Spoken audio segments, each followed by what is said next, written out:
नमस्कार छात्रों, जय सिया राम, राधे राधे। मैं हूँ शिखा और स्वागत है आपका शिखा संस्कृत क्लासेस में।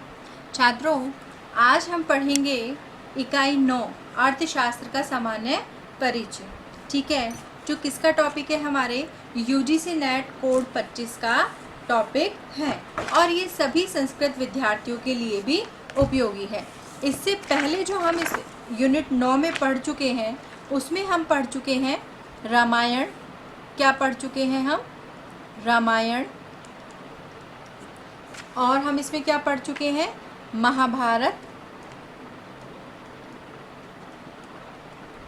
पुराण और प्रमुख स्मृतियों का सामान्य परिचय, ये सब हम पढ़ चुके हैं। आज हम क्या पढ़ेंगे? आज हम पढ़ेंगे अर्थशास्त्र का सामान्य परिचय, इकाई 9। ये है इकाई 9 का टॉपिक। और इकाई 10 में अर्थशास्त्र यानी कौटिल्य जी का अर्थशास्त्र, इसका प्रथम विनयाधिकारिक हम पढ़ेंगे। आज हम सिर्फ सामान्य परिचय पढ़ेंगे और आगे हम इसका प्रथम विनयाधिकारिक पढ़ेंगे, जो कि हमारे यूजीसी नेट में कोड 25 में दिया हुआ है। तो चलिए आगे देखते हैं। अब हम अर्थशास्त्र का सामान्य परिचय।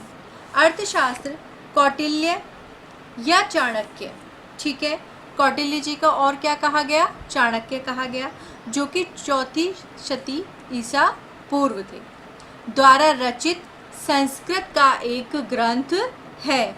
अर्थशास्त्र किसका ग्रंथ है?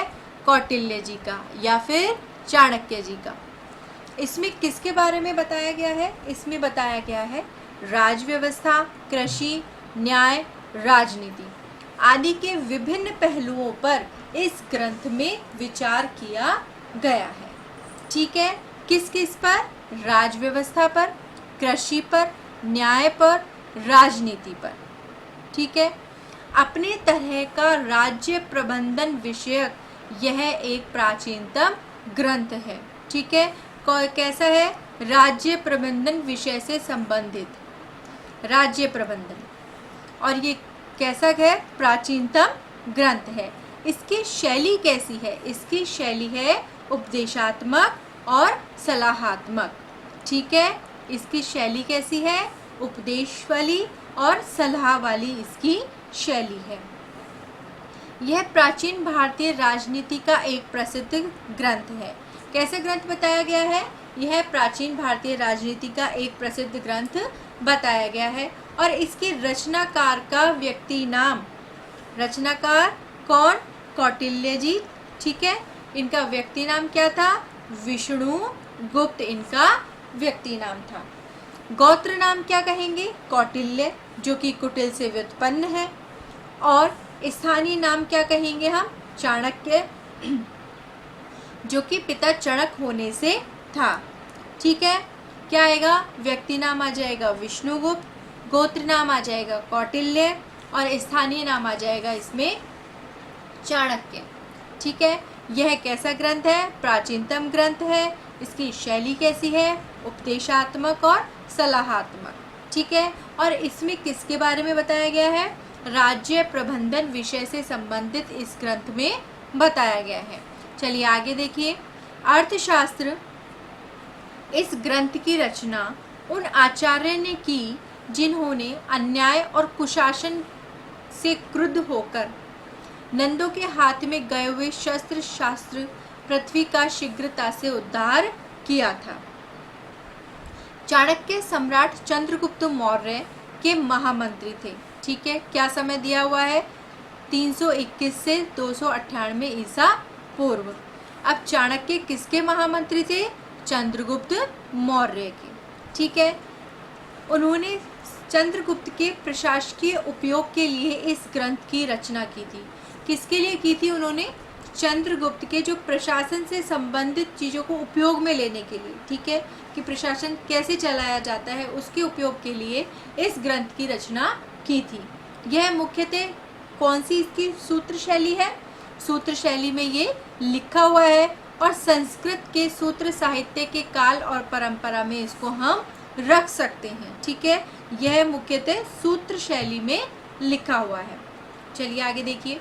यह शास्त्र अनावश्यक विस्तार से रहित है, इसमें कोई भी अनावश्यक बातें नहीं कही गई हैं। ठीक है, ये पूरे अनावश्यक जो पूरा विस्तार बहुत ज़्यादा कुछ लिख दिया जाता है उन सब से ये रहित है। समझने में और ग्रहण करने में ये बहुत ही सरल है और कौटिल्य द्वारा उन शब्दों को रचा गया है जिनका अर्थ सुनिश्चित हो चुका है। चलिए आगे देखते हैं। अर्थशास्त्र में किसके? कौटिल्य जी के अर्थशास्त्र में समसामयिक राजनीति, अर्थनीति, विधि, समाज नीति तथा धर्म आदि पर पर्याप्त प्रकाश डाला गया है। किस किस के बारे में बताया गया है अर्थशास्त्र में? राजनीति के बारे में, अर्थनीति के बारे में, विधि के बारे में, समाज नीति के बारे में और धर्म आदि के बारे में इसमें बताया गया है। इस विषय के जितने ग्रंथ अभी तक उपलब्ध हैं उनमें से वास्तविक जीवन का चित्रण करने के कारण यह सबसे अधिक मूल्यवान है।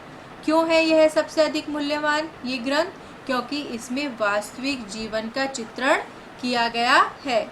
किसका चित्रण किया गया है? इसमें वास्तविक जीवन का चित्रण इसमें किया गया है, इसलिए यह सबसे अधिक मूल्यवान है। इस शास्त्र के प्रकाश में न केवल धर्म, अर्थ और काम का प्रणयन और पालन होता है। ठीक है, अब इस शास्त्र में खाली धर्म, अर्थ और काम के बारे में ही नहीं, इसके बारे में पालन करना ही नहीं, बल्कि क्या बताया गया है? अधर्म का भी के बारे में कि उसका शमन कैसे हो सकता है, अनर्थ का और अवांछनीय का शमन भी होता है। ये सब उसके किसमें? अर्थशास्त्र में, कौटिल्य जी के अर्थशास्त्र में बताया गया है। इस ग्रंथ की महत्ता को देखते हुए कई विद्वानों ने इसके पाठ, भाषांतर, व्याख्या और विवेचन पर बड़े परिश्रम के साथ बहुमूल्य कार्य किया है। कुछ विद्वानों ने क्या किया है? कुछ विद्वानों ने इसके जो पाठ दिए हुए हैं, भाषांतर दिया हुआ है, इसकी व्याख्या जो है, ठीक है, और विवेचन पर बहुत ही ज़्यादा काम किया है। ठीक है, आगे देखिए। श्याम शास्त्री और गणपति शास्त्री, इस पर बहुत कार्य किया गया है। ठीक है, किस किस ने किया? श्याम शास्त्री जी ने किया और गणपति शास्त्री जी ने इस पर बहुत कार्य किया है। इसके अतिरिक्त, इनके अतिरिक्त यूरोपीय विद्वानों में हरमान जाकोबी, ठीक है, जिन्होंने on the authority of Kautilya, ठीक है, उन्होंने भी इस पर काम किया है। A Hillebrandt, doctor Jolly, professor A Beckett आदि के नाम आदर के साथ लिए जाते हैं क्योंकि इन्होंने उसके ऊपर काम किया है। अब देखिए, अब हम पढ़ेंगे इसके कुछ मुख्य विभाग।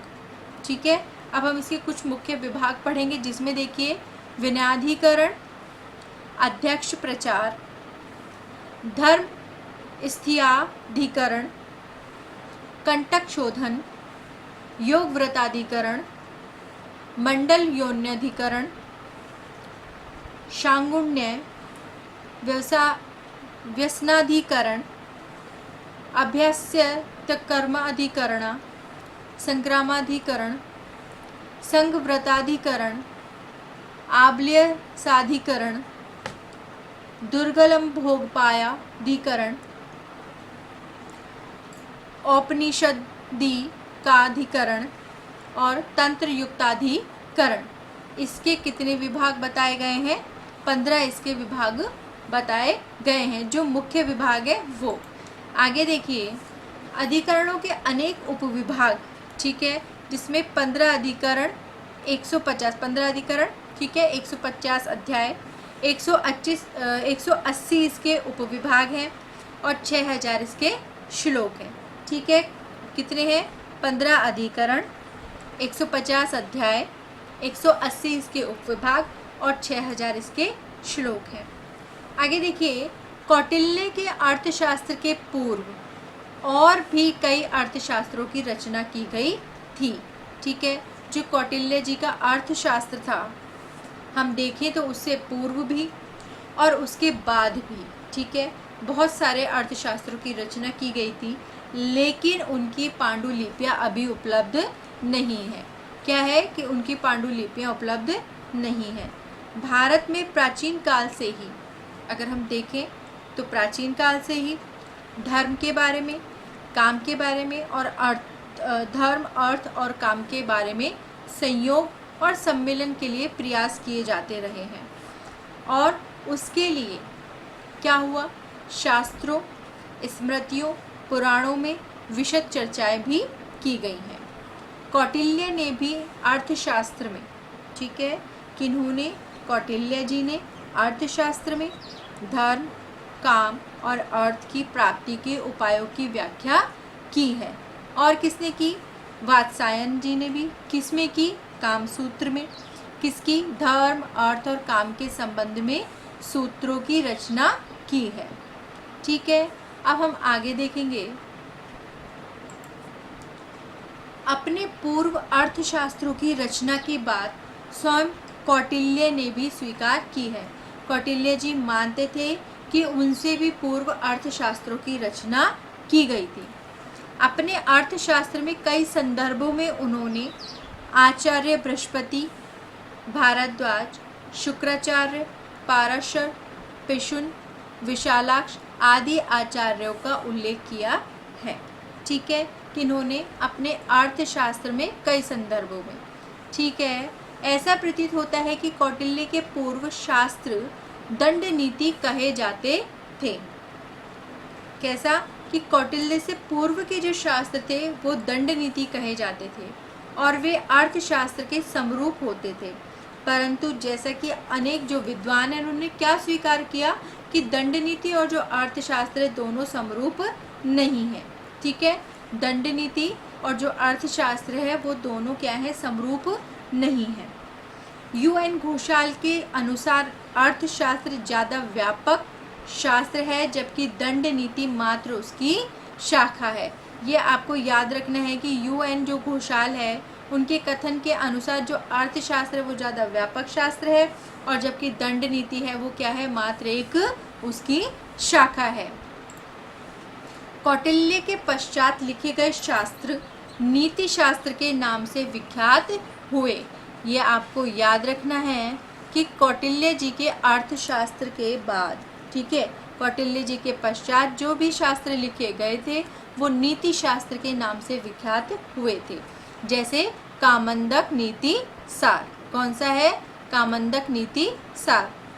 वैसे कई विद्वानों ने अर्थशास्त्र को नीति शास्त्र की अपेक्षा ज़्यादा व्यापक माना है। ठीक है, कई विद्वानों ने क्या माना है कि नीति शास्त्र से ज़्यादा व्यापक कौन सा है, अर्थशास्त्र ज़्यादा व्यापक है। परंतु अधिकांश विद्वानों की राय में नीति शास्त्र और अर्थशास्त्र दोनों समरूप है। इसमें अलग अलग विद्वानों ने अलग अलग अपने मत प्रस्तुत किए हैं। दोनों के विषय क्षेत्र भी एक ही है, कुछ विद्वानों का ये मानना है। स्वयं कामंदक ने नीति शास्त्र और अर्थशास्त्र को समरूप माना है। किसने, स्वयं कामंदक जी ने।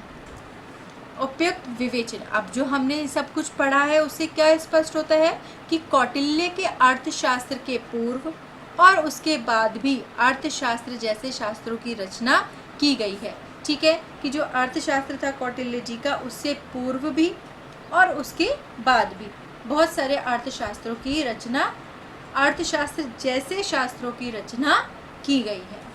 चलिए, यहाँ पे हमारा समाप्त होता है अर्थशास्त्र का सामान्य परिचय। आप इसको ध्यान से पढ़िए, समझिए और याद कीजिए। ठीक है, और शिखा संस्कृत क्लासेस को लाइक, सब्सक्राइब और शेयर कीजिए। तब तक के लिए नमस्कार, धन्यवाद।